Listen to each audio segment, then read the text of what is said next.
Good morning everyone, welcome back to my channel. কালকে একটা বিরাট ঝড় গেল, তো সেই ঝড়ের পর কে কেমন আছো সেটা জানাও। এখানে কিন্তু কালকে মোটামুটি একটা থেকে ঝড় স্টার্ট হয়ে গেছিলো আর বেশ ভালো রকম ঝড় হয়েছে। সেরকম বিশেষ কিছু ক্ষতি আশেপাশে নজরে আসেনি যদিও, কিন্তু খুব হাওয়া হচ্ছিল। আমি বারবার রাত্রেবেলা উঠে উঠে গিয়ে দেখছিলাম বাইরেটা গিয়ে। আর আজকে সকাল থেকে দেখো প্রচণ্ড ঝোড়ো হাওয়া দিচ্ছে আর সেই রকম বৃষ্টিও শুরু হয়ে গেছে সকাল থেকেই।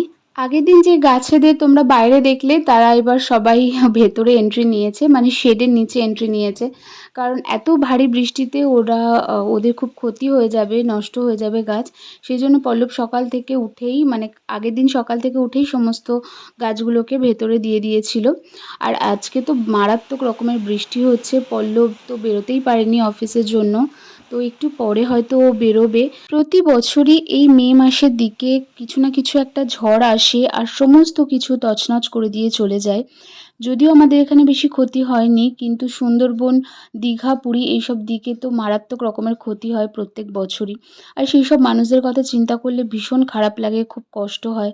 আমরা হয়তো বাড়িতে বসে রেন এনজয় করি, ওয়েদার ঠান্ডা হয়ে গেছে সেটা ভেবে খুশি হয়ে যাই, কিন্তু তাদের কথা চিন্তা করলে সত্যিই খুব খারাপ লাগে। আর ঝড় থেমে যাওয়ার পর ওয়েদারটা সত্যি এত সুন্দর হয়ে যায় না, কিন্তু কোথাও না কোথাও এটা ভেবে খুব কষ্ট হয় যে কেউ এই মুহূর্তে খুব অসহায় অবস্থায় রয়েছে, যাদের কিছু করার নেই, কোথাও যাওয়ার নেই। তো ভীষণ খারাপ লাগে তাদের কথা চিন্তা করলে। কিন্তু আমাদের হাতে তো সমস্তটা নেই, সব কিছুই প্রকৃতির হাতে, তাই জন্য সবটাই আমাদেরকে মেনে নিতে হয়। পল্লব যেহেতু বলেছিল যে ও খাওয়া দাওয়া করে বেরিয়ে যাবে রানীগঞ্জে, সেই জন্য আমি সকাল সকালই আজকে রান্নাবান্না করে নিয়েছিলাম। এখানে আমি আজকে রান্না করেছিলাম চিংড়ি মাছ আলু দিয়ে একটু পোস্ত তরকারি, আর নর্মাল মাছের ঝোল যেরকম ডাঁটা আলু দিয়ে করে, আর চিচিঙ্গে ফ্রাই ছিল, উচ্ছে ভাজা ছিল, আর পটল দিয়ে চিংড়ি মাছ দিয়ে একটা ভর্তা টাইপের করেছিলাম। এটা সবার ভীষণ ফেভারিট। তো দুপুরবেলা লাঞ্চ টাঞ্চ করে একটু রেস্ট নিয়ে পল্লব রেডি হয়ে গেল বেরোবে বলে। তারপর ও ফাইনালি বেরিয়ে গেল।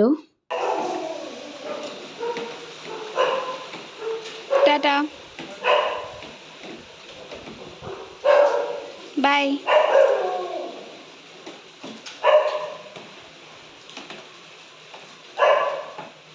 এখনও দেখো একই রকমভাবে বৃষ্টি হয়ে যাচ্ছে আর এর মধ্যে ও বেরোলো।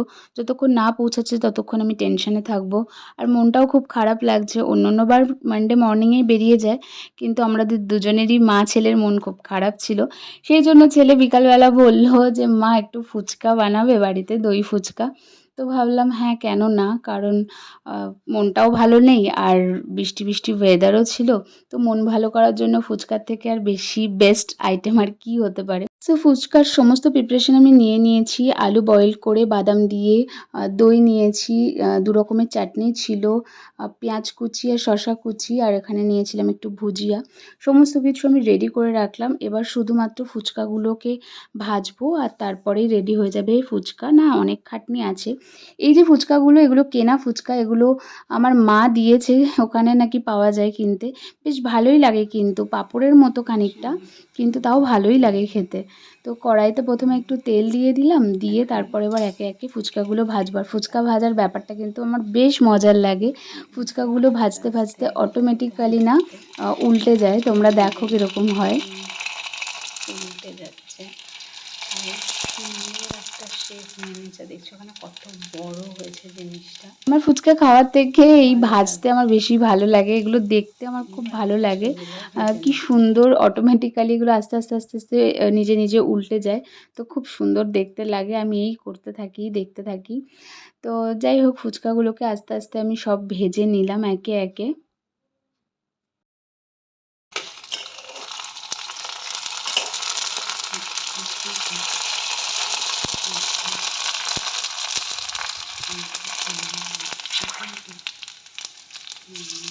এইভাবেই আমি সমস্ত ফুচকাগুলো ভেজে নিলাম। এবারে একে একে এর মধ্যে জিনিসগুলো দেবো। তো এটা একটা অনেকটা টাইমের ব্যাপার। তো ভাবলাম আগে একটা দুটো বানিয়ে দেখি আর অংশুকে টেস্ট করাই। ওর যদি ভালো লাগে বলে তবেই আমি বাকিগুলো এইভাবে বানাবো, নাহলে আমি নর্মাল টক জল দিয়েই বানাবো। কারণ সব যদি একসাথে বানিয়ে ফেলি তাহলে সগি হয়ে যাবে। তাই জন্য আমি আগে একটা দুটো বানালাম, বানিয়ে ওকে ডাকলাম। তো ও তো নাচতে নাচতে এলো যে হ্যাঁ খাবো কতক্ষণে ফুচকা, ও ভীষণ ভালোবাসে খেতে। তো আমি এখানে আগে 3টে বানিয়েছি, বানিয়ে আমি বললাম যে তুই আগে একটা টেস্ট করে দেখ কেমন লাগছে খেতে।